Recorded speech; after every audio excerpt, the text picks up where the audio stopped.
ओम नमो भगवते वासुदेवाय। ओम नमो भगवते वासुदेवाय। ओम नमो भगवते वासुदेवाय। ओम नमो भगवते वासुदेवाय। ओम नमो भगवते वासुदेवाय। नारायणं नमस्कृत्य नरं चैव नरोत्तमं देवी सरस्वती व्यासं ततो जयमुदीरयत्। नष्टप्रायेषु अभद्रेषु नित्यं भागवतसेव्या भगवती उत्तमश्लोके भक्ति भवति नैष्टिकी। कृष्णाय वासुदेवाय देवकीनन्दनाय च नन्दगोपकुमाराय गोविन्दाय नमो नमः। मूकं करोति वाचालं पङ्गुलङ्घ्यते गिरिं यत्कृपातमहं वन्दे परमानन्दं माधवम्। श्रीमद् भागवत महापुराण चतुर्स्कंद अध्याय 8। ध्रुव का वनगमन। मैत्रेय जी कहते हैं, शत्रुसूदन, विदुर जी, सनकादि, नारद, ऋभ, हंस, अरुणी और यति ब्रह्मा जी के नैष्ठिक ब्रह्मचारी पुत्रों ने गृहस्थ आश्रम में प्रवेश नहीं किया, अतः उनके कोई संतान नहीं हुई। अधर्म भी ब्रह्मा जी का ही पुत्र था। उसकी पत्नी का नाम था मिषा। उसके दम्भ नामक पुत्र और माया नाम की कन्या हुई। उन दोनों को ऋत ने ले गए, क्योंकि उनको कोई संतान ना थी। दम और माया से लोभ और निकृत का जन्म हुआ। उनसे क्रोध और हिंसा, उनसे कली कला, उनकी बहन दुरुक्ति उत्पन्न हुई। साधु शिरोमणि फिर दुरुक्ति से कली ने भय और मृत्यु को उत्पन्न किया। उन दोनों के संयोग से यातना और नरक का जोड़ा उत्पन्न हुआ। निष्पाप विदुर जी, इस प्रकार मैंने संक्षेप में तुम्हें प्रलय का कारण रूपया अधर्म का वंश सुनाया। यह अधर्म का त्याग कराकर पुण्य संपादन में हेतु बनता है। अतः इसका वर्णन 3 बार सुनकर मनुष्य अपने मन की मलिनता दूर कर देता है। कुरुनंदन, अब मैं श्री हरि के अंश ब्रह्मा जी के अंश से उत्पन्न हुई पवित्र कीर्ति महाराज स्वयंभु मनु के पुत्रों के वंश का वर्णन करता हूँ। महारानी शत्रुपा, उनके पति स्वयंभु मनु से प्रियव्रत उत्तानपाद, ये 2 पुत्र हुए।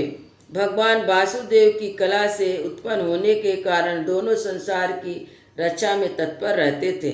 उत्तानपाद के सुनीति और सुरुचि नाम की 2 पत्नियां थी। उनमें सुरुचि राजा को अधिक प्रिय थी और सुनीति, उनका पुत्र ध्रुव था, उन्हें वैसा प्रिय नहीं थी। एक दिन राजा उत्तानपाद सुरुचि के पुत्र उत्तम को गोद में बिठाकर प्यार कर रहे थे। उसी समय ध्रुव ने भी गोद में बैठना चाहा, परंतु राजा ने उसका स्वागत नहीं किया। उस समय घमंड से भरी हुई सुरुचि ने अपने सौत के पुत्र ध्रुव को महाराज की गोद से आने का यत्न करते देख उनके सामने उससे डा भरे शब्दों में कहा, बच्चे, तू राज सिंहासन पर बैठने का अधिकारी नहीं है। तू ही राजा का ही बेटा है। इससे क्या हुआ? तुझे तो मैंने अपने कोख में नहीं धारण किया। तू अभी नादान है, तुझे पता नहीं है, तूने किसी दूसरे स्त्री के गर्भ से जन्म लिया, तभी तो ऐसी दुर्लभ विषय की इच्छा कर रहा है। यदि तुझे राज सिंहासन की इच्छा है तो तपस्या करके परम पुरुष नारायण की आराधना कर उनकी कृपा से मेरे घर में आकर जन्म ले। मैत्रेय जी कहते हैं, विदुर जी, जिस प्रकार डंके की चोट खाकर सांप फुफकार मारने लगता है, उसी प्रकार अपनी सौतेली माँ के कठोर वचनों से घायल होकर ध्रुव क्रोध के मारे लंबी लंबी सांस लेने लगा। उसके पिता चुपचाप यह सब देखते रहे, मुंह से एक शब्द भी नहीं बोले। तब पिता को छोड़कर ध्रुव रोता हुआ अपनी माता के पास आया। उसके दोनों ओठ फड़फड़ा रहे थे और सिसक सिसक कर रो रहा था। सुनीति ने बेटे को गोद में उठाया। जब महल के दूसरे लोगों से अपनी सोच सुरुचि की कई बात सुनी, तब उसे बड़ा दुख हुआ। उसका धीरज टूट गया। वह दावानल से जली हुई बेल के समान शोक से संपत्त होकर मुरझा गई तथा विलाप करने लगी। सौत की बातें याद आने से उसके कमल सरी के नेत्रों में आंसू भर आए। उस बेचारे ने अपने उस दुख पारावार का कहीं अंत नहीं दिखाई दिया। उसने गहरी सांस लेकर ध्रुव से कहा, बेटा, तू दूसरों के लिए किसी प्रकार की अमंगल की कामना मत कर।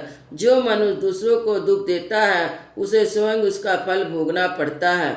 सुरुचि ने जो कुछ कहा ठीक है, क्योंकि महाराज को मुझे पत्नी तो क्या दासी स्वीकार करने में भी लज्जा आती है। तूने मुझे मंदभागिनी के गर्भ से जन्म लिया है और मेरे ही दूध से पला है। बेटा, सुरुचि तेरी सौतेली माँ होने पर भी बात बिल्कुल ठीक ही कही है। यदि राजकुमार उत्तम के समान राज सिंहासन पर बैठना चाहता है, द्वेष भाव छोड़कर उसी का पालन कर। बस उसी अधोच्च भगवान के चरण कमलों की आराधना में लग जा। संसार का पालन करने के लिए सतोगुण को अंगीकार करके उन श्री हरि के चरणों की आराधना करने से तेरे परदादा श्री ब्रह्मा जी को सर्वश्रेष्ठ पद प्राप्त हुआ था, जो मन और प्राणों को जीतने वाले मुनियों के द्वारा भी वंदनीय है। इस प्रकार तेरे दादा स्वयंभू मनु ने बड़ी बड़ी दक्षिणा वाले यज्ञ द्वारा अन्य भाव से उन्हीं भगवान की आराधना की थी। तभी उन्हीं दूसरों के लिए अति दुर्लभ लौकिक अलौकिक मोक्ष सुख की प्राप्ति हुई। बेटा, तू भी उन भक्त वत्सल श्री भगवान का ही आश्रय ले। जन मृत्यु के चक्र से छूटने की इच्छा करने वाले मुमुक्ष लोग निरंतर उन्हीं के चरण कमलों के मार्ग की खोज किया करते हैं। तू स्वधर्म पालन से पवित्र हुए अपने चित्त में पुरुषोत्तम भगवान को बैठा ले और अन्य सबका चिंतन छोड़कर केवल उन्हीं का भजन कर। बेटा, उन कमल दल लोचन श्री हरि को छोड़कर मुझ में तो तेरे दुखों को दूर करने वाला और कोई दिखाई नहीं देता। देख, जिन्हें प्रसन्न करने के लिए ब्रह्मा आदि अन्य सब देवता ढूंढते रहते हैं, वे श्री लक्ष्मी जी भी दीपक की भांति हाथ में कमल लिए निरंतर उन्हीं हरि की खोज किया करती हैं। मैत्रेय जी कहते हैं, माता सुनीति ने जो वचन के ये अभिष्ट वस्तु की प्राप्ति का मार्ग दिखलाने वाले थे, अतः उन्हें सुनकर ध्रुव ने बुद्धि द्वारा अपने चित्त का समाधान किया। इसके बाद पिता के नगर से निकल पड़े। यह समाचार सुनकर ध्रुव क्या करना चाहता है, इस बात को जानकर नारद जी वहाँ आए। उन्होंने ध्रुव के मस्तक पर अपना पाप नाशक कर कमल फेरते ही मन मन विस्मित होकर कहा, अहो, क्षत्रियों का जैसा अद्भुत तेज है, वे थोड़ा सा भी मान भंग नहीं सह सकते। देखो, अभी अभी तो नन्हा बच्चा है, तो भी इसके हृदय में सौतेली माता के कटु वचन घर कर गए हैं। तत्पश्चात नारद जी ने ध्रुव से कहा, बेटा, अभी तू बच्चा है, खेल कूद में ही मस्त रहता है। हम नहीं समझते हैं कि इस उम्र किसी बात से तेरा सम्मान या अपमान हो सकता है। यदि तुझे मान अपमान का विचार ही है तो बेटा, असल में मनुष्य के असंतोष का कारण मोह के सिवाय और कुछ नहीं है। संसार में मनुष्य अपने कर्मानुसार ही मान अपमान या सुख दुख आदि को प्राप्त होता है। अतः भगवान की गति बड़ी विचित्र है, इसलिए उस पर विचार करके बुद्धिमान पुरुष को चाहिए कि दैव वसु जैसी भी परिस्थितियों का सामना करना पड़े, उसी में संतुष्ट है। अब माता के उपदेश से तू योग साधना द्वारा जिन भगवान की कृपा प्राप्त करने चला है, मेरे विचार से साधारण पुरुषों के लिए उन्हें प्रसन्न करना बहुत ही कठिन है। योगी लोग अनेक जन्मों तक अनासक्त रहकर समाधि के द्वारा बड़ी बड़ी कठोर या साधनाएं करते हैं, परंतु भगवान के मार्ग का पता नहीं पाते। इसलिए तू यह व्यर्थ का हट छोड़ दे और घर लौट जा। बड़ा होने पर जब परमार्थ साधन का समय आए, तब उसके लिए प्रयत्न करना। विधाता के विधान के अनुसार सुख दुख जो कुछ भी प्राप्त हो, उसी में चित्त को संतुष्ट रखना चाहिए। यूँ करने वाला पुरुष मोहमय संसार से पार हो जाता है। मनुष्य को चाहिए कि अपने से अधिक गुणवान को देखकर प्रसन्न हो, जो कम गुण वाला उस पर दया करे और जो अपने समान गुण वाला हो उससे मित्रता का भाव रखे। यूँ करने से उसे दुख कभी नहीं दबा सकते। ध्रुव ने कहा, भगवान सुख दुख से जिनका चित्त चंचल हो जाता है, उन लोगों के लिए अपने कृपा करके शांति का बहुत अच्छा उपाय बतलाया, परंतु मुझ जैसे अज्ञानियों की दृष्टि यहाँ तक नहीं पहुँच पाती। इसके सिवा मुझे घोर क्षत्रिय स्वभाव प्राप्त हुआ है, अतः मुझ में विनय का प्रायः भाव है। सुरुचि ने अपने कटु वचन रूप बाणों से मेरे हृदय को विदीर्ण कर दिया है, इसलिए उसमें आपका उपदेश नहीं ठहर पाता। ब्राह्मण, मैं उस पद पर अधिकार करना चाहता हूँ जो त्रिलोकी में सबसे श्रेष्ठ है, जिस पर मेरे बाप दादा और दूसरे कोई आरूढ़ नहीं हो सके। आप मुझे उसी प्राप्ति का कोई अच्छा सा मार्ग बतलाइए। अब भगवान ब्रह्मा जी के पुत्र हैं और संसार के कल्याण के लिए बीड़ा बजाते सुर की भांति त्रिलोक में विचरा करते हैं। मैत्रेय जी कहते हैं, ध्रुव की बात सुनकर भगवान नारद जी बड़े प्रसन्न हुए, उस पर कृपा करके इस प्रकार सदुपदेश देने लगे। नारद जी ने कहा, बेटा तेरी माता सुनीति ने तुझे जो कुछ बताया वह तेरे लिए परम कल्याण का मार्ग है। भगवान वासुदेव ही वह उपाय है, इसलिए तू चित्त लगाकर उन्हीं का भजन कर। जिस पुरुष को अपने लिए धर्म अर्थ काम और मोक्ष पुरुषार्थ की अभिलाषा हो, उसके लिए उनकी प्राप्ति का उपाय एकमात्र श्री हरि के चरणों का सेवन ही है। बेटा तेरा कल्याण होगा। अब तू यमुना के तटवर्ती परम पवित्र मधुवन को जा, वहाँ श्रीहरि का नित्य निवास है। वहाँ श्री कालिंदी के निर्मल जल से तीनों समय स्नान करके नित्य कर्म से निमित्त होकर यथाविधि आसन बिछाकर स्थिर भाव से बैठना।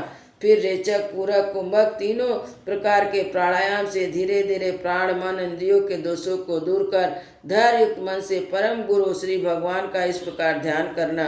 भगवान के नेत्र और मुख निरंतर प्रसन्न रहते हैं। उन्हें देखने से ऐसा मालूम होता है कि प्रसन्नता पूर्वक भक्तों वर धरने के लिए उद्यत है। उनकी नासिका, भवें, कपाल बड़े ही सुहावने सभी देवताओं में परम सुंदर है। उनकी तरुण अवस्था है, सभी अंग बड़े सुडौल हैं। लाल लाल ओठ और रत्नारे नेत्र हैं। वे प्रलत जनों को आश्रय देने वाले अपार सुखदायक शरणागत वत्सल और दया के समुद्र है। उनके वक्षस्थल में श्री वत्स का चिन्ह है। उनका शरीर सजल जलधर के समान श्याम वर्ण है। वे परम पुरुष श्याम सुंदर, गले में बनमाला धारण किए हुए। उनकी भुजाएं चार भुजाओं से शंख चक्र गदा पद्म सुशोभित है। उनके अंग प्रत्यंग किरीट कुंडल केयूर कंकड़ आदि आभूषणों से विभूषित है। कंगन आदि आभूषणों से विभूषित है। गला कौस्तुभ मणि की शोभा बढ़ा रहा है। शरीर में रेशमी पीताम्बर है। उनके प्रतीप कटी प्रदेश में कंचन की करधनी और सुवर्णमय नुपुर सुशोभित है। भगवान का स्वरूप बड़ा ही दर्शनीय, शांत और मन और नयनों को आनंदित करने वाला है। जो लोग प्रभु का मानस पूजन करते हैं, उनके अंतकरण में हृदय कमल की करिका पर अपने नख मंडित मनोहर पदार बिंदों को स्थापित करके विराजमान है। इस प्रकार धारणा करते करते जब चित्त स्थिर और एकाग्र हो जाए, उन वरदायक प्रभु का मन ही मन इस प्रकार ध्यान करे, मेरी ओर अनुराग भरी दृष्टि से निहारते हुए मंद मंद मुस्कुरा रहे हैं। भगवान की मंगलमयी मूर्ति इस प्रकार निरंतर ध्यान करने से मन शीघ्र ही परमानंद में डूबकर तल्लीन हो जाता, फिर वहाँ से लौटता नहीं। राजकुमार, इस प्रकार इस ध्यान के साथ जिस परम गुह मंत्र का जप करना चाहिए वह भी बतलाता हूँ, सुन। इसे 7 रात जप करने से मनुष्य आकाश में विचरने वाले सिद्धों का दर्शन कर सकता है। वह मंत्र है, ओम नमो भगवते वासुदेवा। किस देश किस काल में कौन वस्तु उपयोगी है, इसका विचार करके बुद्धिमान पुरुष को इस मंत्र द्वारा तरह तरह की सामग्रियों से भगवान की द्रव्यमयी पूजा करनी चाहिए। प्रभु का पूजन विशुद्ध जल, पुष्पमाला, जंगली मूल फल आदि पूजा में विहित दुर्वा आदि अंकुर वन में प्राप्त होने वाले वलकल वस्त्र उनकी प्रेयसी तुलसी से करना चाहिए। यदि शिला आदि की मूर्ति मिल जाए तो उसमें, नहीं तो पृथ्वी या जल आदि में भगवान की पूजा करें। सर्वदा संयम चित्त, मननशील, शांत और मौन रहे। जंगली फल फूल आदि का परिमित आहार करें। इसके सिवाय पुण्य कीर्ति श्री हरि अपनी अर्मंचीय माया के द्वारा अपनी इच्छा से अवतार लेकर जो जो मनोहर चरित करने वाले हैं, उसका मन ही मन चिंतन करता रहे। प्रभु की पूजा के लिए जिन जिन उपचारों का विधान किया गया है, उन्हें मंत्र मूर्ति श्री हरि की 12 अक्षर मंत्रों द्वारा ही अर्पण करें। इस प्रकार जब हृदय स्थित हरि का मन वाणी शरीर से भक्तिपूर्वक पूजन किया जाता है, तब वे निश्चय भाव से भली भांति भजन करने वाले अपने भक्तों के भाव को बढ़ा देते हैं और उन्हें उनकी इच्छा के अनुसार धर्म, अर्थ, काम और मोक्ष रूप कल्याण प्रदान करते हैं। यदि उपासक को इंद्रिय संबंधी भोगों से वैराग हो गया है, तो वह मोक्ष प्राप्ति के लिए अत्यंत भक्तिपूर्वक अवच्छिन्न भाव से भगवान का भजन करते हैं। नारद जी इस प्रकार उपदेश पाकर राजकुमार ध्रुव ने परिक्रमा करके उन्हें प्रणाम किया। तदनंतर उन्होंने भगवान के चरण चिन्हों से अंकित परम पवित्र मधुवन की यात्रा की। ध्रुव के तपोवन की ओर चले जाने पर नारद जी महाराज उत्तानपाद के महल में पहुँचे। राजा ने उसकी यथोयोग उपचार की पूजा की। तब उन्होंने आराम से आसन पर बैठकर राजा से पूछा।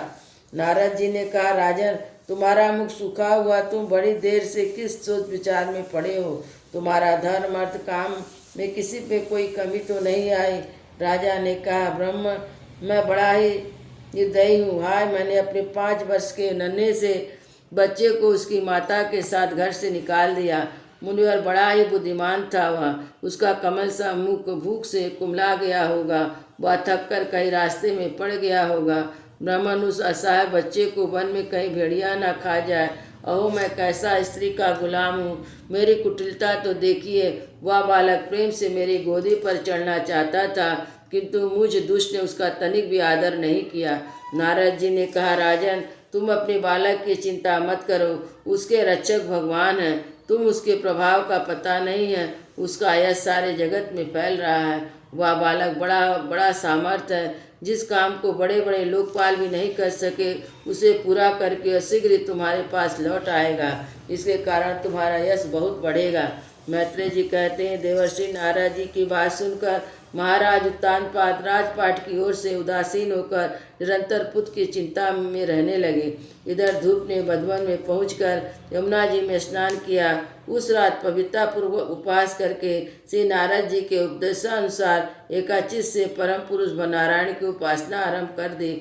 उन्होंने 3-3 रात्रि के अंतर से शरीर के निर्वाह के लिए केवल कैथ और वीर के फल खाकर श्री हरि की उपासना करते हुए 1 मास व्यतीत किया। दूसरे महीने उन्होंने 6-6 दिनों के पीछे सूखे से घास और पत्ते खाकर भगवान का भजन किया। तीसरे महीने में 9-9 दिन पर केवल जल पीकर समाधि योग के द्वारा श्री हरि की आराधना करते हुए बिताया। चौथे महीने उन्होंने श्वास को जीत कर 12-12 दिनों पर केवल वायु पीकर ध्यान योग द्वारा भगवान की आराधना की। 5वां मास लगने पर राजकुमार ध्रुव श्वास को जीतकर परब्रह्म का चिंतन करते हुए एक पैर से खंभे के समान निश्चल भाव से खड़े हो गए। उस समय उन्होंने शब्द आदि विषय इंद्रियों के नियामक अपने मन को सब ओर से खींच लिया। हृदय स्थित हरि के स्वरूप का चिंतन करते हुए चित्त को किसी दूसरी ओर ना जाने दिया। जिस समय उन्होंने महत आदि संपूर्ण तत्वों के आधार प्रकृति और पुरुष के अधीश्वर परब्रह्म की उपासना की, उस समय उनके तेज को न सह सकने के कारण तीनों लोग कांप उठे। जब राजकुमार धूप एक पैर से खड़े हुए, तब उनके अंगूठे से दबकर आधी पृथ्वी का झुक गई, जैसे किसी गजराज के चढ़ जाने पर नाव पद पद पर दाई बाई और डगमगाने लगती है। ध्रुव अपनी इंद्रियों द्वारा अपने प्राणों को रोककर अन्य बुद्धि से विश्वात्मा श्री हरि का ध्यान करने लगे। इस प्रकार उनकी समष्टि प्राण से अभिन्नता हो जाने के कारण सभी जीवों का श्वास प्रश्वास रुक गया।